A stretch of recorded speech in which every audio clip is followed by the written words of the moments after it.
Doctor Yunus এবার আর দেশ ছেড়ে যেতে পারবে না। তার দেশ ত্যাগ ঠেকানোর জন্য আদালতে নোটিশ পাঠানো হয়েছে। ডক্টর ইউনূসের বিরুদ্ধে অভিযোগ উঠেছে হামের টিকায় রাষ্ট্রীয় ব্যবস্থার বাইরে বেসরকারি খাতে হস্তান্তরের প্রক্রিয়ায় জড়িত থাকার অভিযোগ তুলে সাবেক অন্তর্বর্তীকালীন সরকারের প্রধান উপদেষ্টা ডক্টর মোহাম্মদ ইউনূসের দেশ ত্যাগে নিষেধাজ্ঞা চেয়ে আইনি নোটিশ পাঠানো হয়েছে। রোববার 16 আগস্ট সুপ্রিম কোর্টের আইনজীবী এম আশরাফুল ইসলাম সরকারের সংশ্লিষ্ট এই লিগ্যাল নোটিশ পাঠান। বিষয়টি নিশ্চিত করে ব্যারিস্টার আশরাফুল ইসলাম জানান, হামের টিকাকে রাষ্ট্রীয় ব্যবস্থার আওতা থেকে প্রাইভেট বা বেসরকারি খাতে দেওয়ার মতো অপচেষ্টা ও অশুভ কর্মকাণ্ডের সঙ্গে জড়িত থাকার অভিযোগে ডক্টর ইউনূসের দেশ ত্যাগে নিষেধাজ্ঞা চেয়ে এই নোটিশ দেওয়া হয়েছে। উল্লেখ্য, সম্প্রতি দেশের হামের প্রকোপ মারাত্মক আকার ধারণ করেছে। ডক্টর ইউনূসের বিরুদ্ধে অভিযোগ উঠেছে ডক্টর ইউনূস নাকি হামের টিকা দেশের মধ্যে আনেনি এবং সেটা সরকারি খাত থেকে বেসরকারি খাতে নেওয়ার অভিযোগেই তার বিরুদ্ধে এরকম একটি আইনি নোটিশ পাঠানো হয়েছে।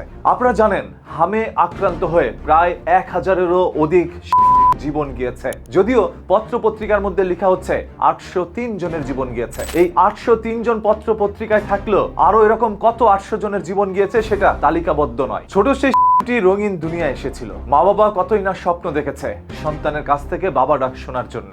এমনও সংসার রয়েছে যাদের সংসারে 10 থেকে 15 বছরেও কোনো শিশু আসেনি। 15 বছর পর যখন একটি সন্তান আসলো, সেই সন্তানটি আবার হামে আক্রান্ত হয়ে দুনিয়া ত্যাগ করেছে। এর চাইতে কষ্টদায়ক আর কি হতে পারে? এই সকল জীবন কেন গিয়েছে, কার কারণে গিয়েছে, সেগুলো আসলেই খুঁটিয়ে দেখা প্রয়োজন। ডক্টর ইউনূসের বিরুদ্ধে তেমনই একটি অভিযোগ উঠেছে যে তিনি হামের টিকা দেশের মধ্যে আনেনি। এই কারণেই হামে আক্রান্ত হয়ে এত জীবন গিয়েছে। অথবা ডক্টর ইউনূস যেন দেশ ছেড়ে যেতে না পারে সেই জন্য আইনি নোটিশ পাঠানো হয়েছে। হয়তোবা ডক্টর ইউনূস আর দেশ ছেড়ে যেতেও পারবে না। আপনাদের সবার কাছে শুধু একটি অনুরোধ করব, ভিডিওটি শেয়ার করে দেন। হামের টিকা কারা আনেনি, কেন আনেনি, কি কারণে গুলোর জীবন যাচ্ছে সেগুলো আগে তদন্ত করেন। সেখানে ডক্টর ইউনূস কেন, তার চাইতে ক্ষমতাশালী যদি কেউ জড়িত থেকে থাকে তাকেও আইনের আওতায় এনে সর্বোচ্চ শাস্তি দিবেন। এই যে হাজার খানেক যে জীবন গিয়েছে, ওই জীবনের বিনিময়ে সেই অসাধু মানুষগুলোর সর্বোচ্চ শাস্তি আমরা দাবি জানাতেই পারি। ডক্টর ইউনূস রাষ্ট্রীয় ক্ষমতায় ছিল প্রায় 2 বছরের মতো।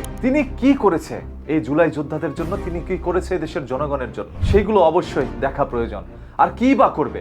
সেই বেচারা ক্ষমতার চেয়ারে বসা মাত্রই রাস্তার মধ্যে একের পর এক আন্দোলন হচ্ছিল। যেন প্রতিদিন একটি করে আন্দোলন করে রাস্তা অবরোধ করে রাস্তাগুলো জ্যামজট সৃষ্টি করাই ছিল কিছু সংখ্যক রাজনৈতিক দলের ফায়দা নেওয়ার জন্য। যেমন রিকশাওয়ালা, কাজের বুয়া থেকে শুরু করে এমন কোনো দল নেই, এমন কোনো মানুষ নেই যারা রাস্তায় নেমে আন্দোলন করে ডক্টর ইউনূসকে তার কার্যক্রম চালাতেই দিচ্ছিল না। সর্বশেষ বাধ্য হয়ে নির্বাচনটাকে তাড়াতাড়ি দিয়ে ডক্টর ইউনূস কোনোভাবে এই দেশ থেকে চলে যাওয়ার সিদ্ধান্ত নিয়েছে। তার হয়তো আর স্বপ্ন নেই দেশে থাকার, কিন্তু তার বিরুদ্ধে নানান অভিযোগ রয়েছে। সেই অভিযোগের কারণে হয়তোবা ডক্টর ইউনূস দেশ ত্যাগ করতে পারবে না। তাকে এই শেষ বয়সে আবারও জেলে যেতে হতে পারে। আপনাদের কাছে কি মনে হচ্ছে আপনি একটু কমেন্ট করে জানান।